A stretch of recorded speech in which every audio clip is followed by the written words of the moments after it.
Alright, in this video we're going to be dialing in the square part here. So you see after I sawed the part I went ahead and deburred it.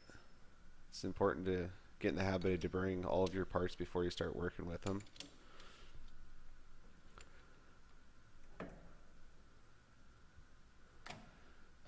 I just put the machine in neutral and turn off the power. And the first thing I'm going to do is just kind of eyeball the part to center like always. I do use a ruler to get a little better accuracy out of my initial setting of the part before I put the indicator on. With a square part, you don't want to have any excessive indicator travel. What can happen if you're not paying attention is you can end up dialing your part in to what you think is perfect zeros, but it's actually one revolution of the dial off center. Now normally, if you're looking, you'll see that the part is turning eccentrically or running out, but you can miss it sometimes, so just have to pay close attention. You see with the ruler, I determined that, I can probably squeeze another 30-second or so of accuracy out of my setup. Now in this video, I stick the I stick the indicator base on my tool post, which in the last video I didn't do, and while I was watching it I thought to myself, that's kind of weird, because this is my preferred method, because now I can control left to right with the carriage and in and out with the cross slide, and then I can also, just like you've seen there, I can shove the indicator arm down because it's at a horizontal plane, so I can adjust elevation is what I'm going to call it. Now I'm coming in here and I'm eyeballing. See, there you go, I just kind of pull it up a little bit. I'm aiming it at the center. The indicator is not touching right here, and then what I do is I creep in with the cross slide, and what I'm trying to show you, but there's such a bad glare, is I have my big needle at the 0, that's at the 12 o'clock position, and then the little needle on the dial that tracks your revolutions, your total revolutions of your large dial, it's at 0. So then I know from there, here I go, from there I can tell while I'm dialing if I get one side on 0 and my little needle is pointing at the 100 or the 200, then I go to the other side if it's at 0 and it's pointing to the same mark on the small dial, then I know I'm truly centered. So it's our counter, the small dial. We haven't really paid attention to this small dial in any other projects. Now what I do, I rock it back and forth. I find the low reading, or the point that the part is furthest away. I recorded my reading here. And you see I'm observing where the rotation of the small dial was.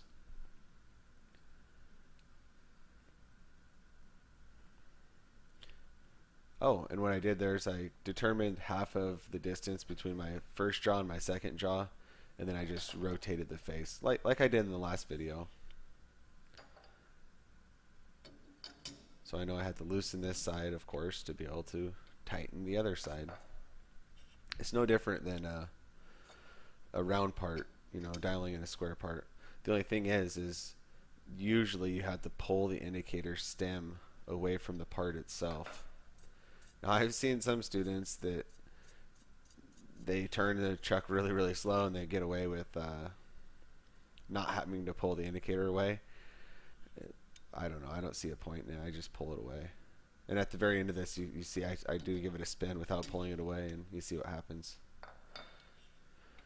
It's a square part, meaning it's even. So now I'm just shoving the other two jaws towards the 0 that I established on my first set of jaws, and it's going to be pretty accurate.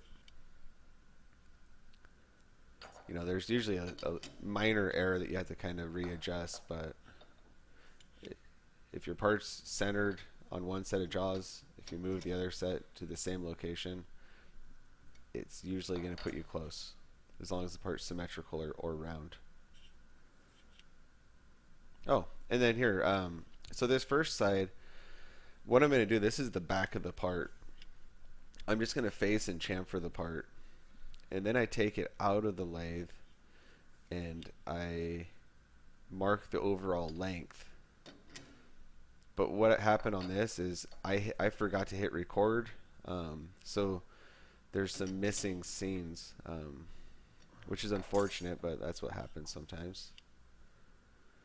So yeah, this is just this whole setup here. I don't do a whole lot of cutting, but what you're going to see is after I get my jaws set and it's dialed in once, just like I've said many times before, when I take the part out, if I only loosen 2 jaws and I keep track, it's easy to get back in. Yeah, see, there I am. Uh-oh. Yeah, I think I'm funny. But that's why I don't just spin the chuck.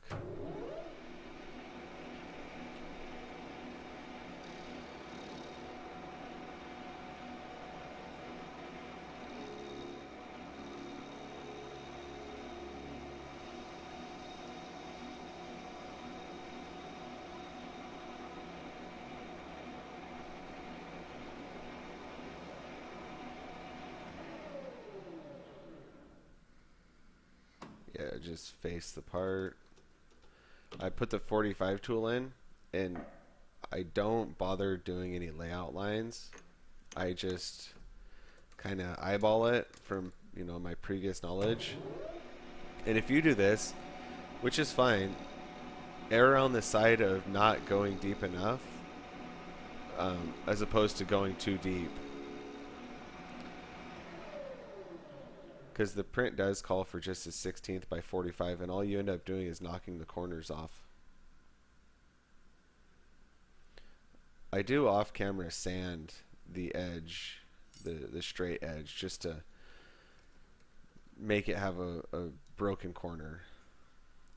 Okay, so now I missed a step. This is what I was talking about. I faced it to a line, faced the part off to the finished length, and I center drilled it, and then I went back into the inspection room, and I scribed my line at maybe it's 4.19 inches back. I don't know, refer to the print.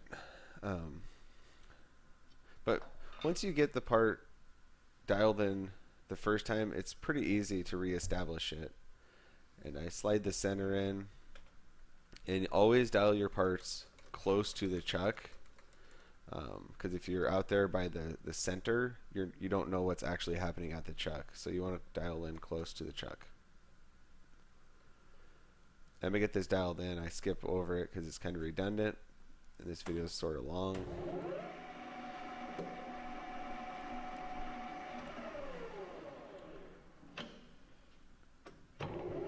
So when you're turning an interrupted cut, it's pretty hard on the tooling and the setup itself.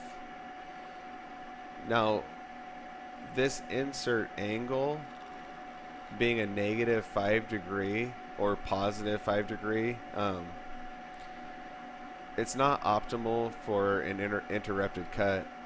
It would be better if I had a well, actually, even if I use the 45 tool for these first couple cuts, it would have a lot softer of a cutting action. It wouldn't be as as hard to impact on the face of the insert.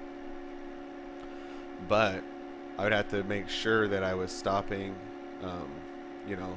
ahead of my line, so I could square up the shoulder with later cuts. But I probably should have put the 45 tool in just for this. Now those little chips, they're bouncing up off the indicator, off of the insert, and they're trying to land in my hand. So, you'll see in this next clip, you'll see me have my hand palm facing up, trying to move the carriage handle.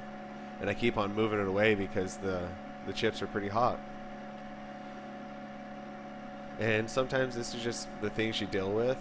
Um, there are some workarounds that you can do, and in the shop you can ask me about that. I'm not going to try to explain it.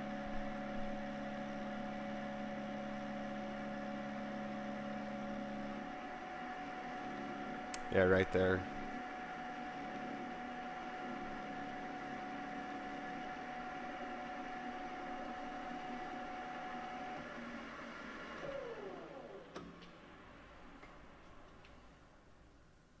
Now every cut, the part becomes more of a round part, and it will have less of a hammering effect. In the beginning, if you take a deep pass and when it's really thumping, it'll actually start to back off your cross slide. So maybe you touch and you go in. If you thought, oh, I'm going to go in 150 on our lighter machines, it's going to just start to shove the cross slide back. Or it could start to turn your tool post and it will pull the cutter into the cut, which is a bad deal. So I take a slightly deeper cut now on this pass because, again, I don't have as big of corners that are slamming into my cutting tool.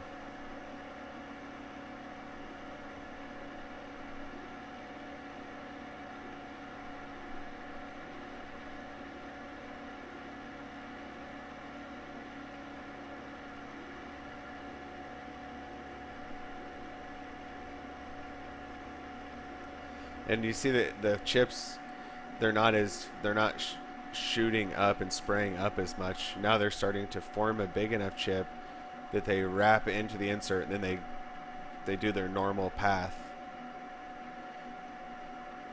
It's those square corners that really start to flick chips up.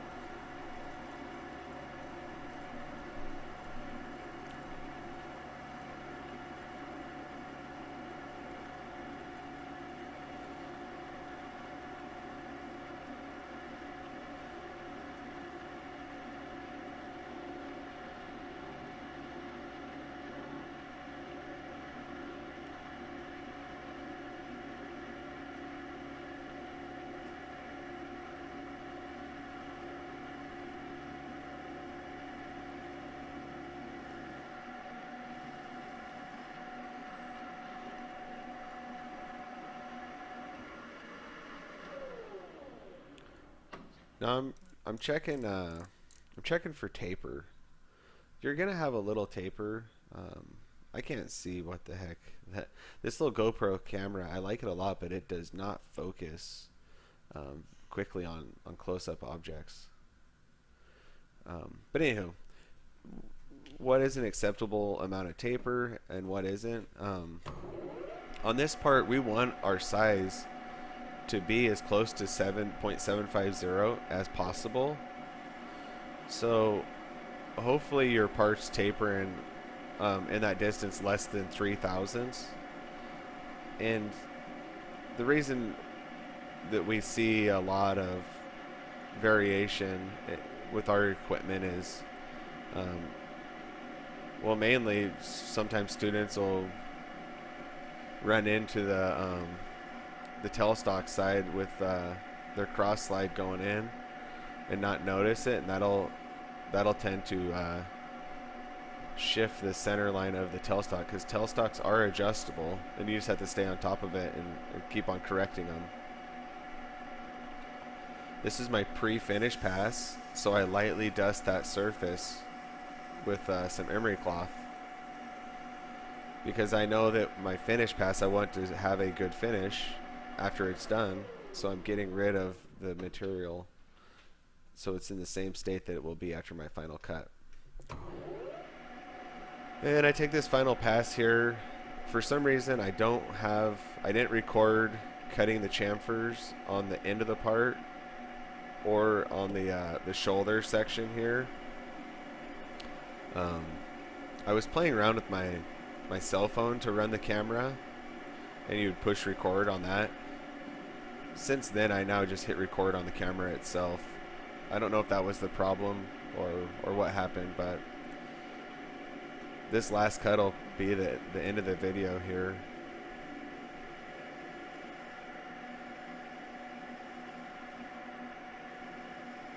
because I don't have any of the polishing or anything like that.